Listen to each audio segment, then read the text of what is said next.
เจริญพรญาติโยมทั้งหลายวันนี้เฮาก็สิมาติดพัดลมโคจรใส่ซิมเนาะชื่อพัดลมมาประมาณหน่วยหนึ่งกว่าบาทเนาะเป็น2 หน่วยถ้ามิตรว่าสิได้หน่วยเดียวเนาะครูบาปอเพิ่นถวาย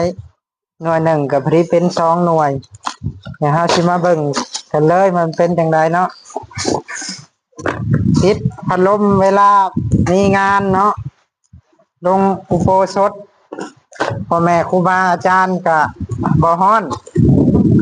สิมาเบิ่งกันเลยมันเป็นแบบใดเนาะมันก็นี่พัดลมที่เป็นแบบนี้เด้อออกเป็นญาติโยมมาติดพัดลมโคจรเด้อ2 หน่วยใครเห็นคลิปนี้ก็ฝากกดไลค์กดแชร์เนาะถ้าเห็นก็จงมีแต่ความสุขความเจริญเด้อหายโศกหายโรคหายภัยหายพยาธิโรคาเด้อมีแต่อยู่วันนาสุขภาพระมันยืนนะจบคลิป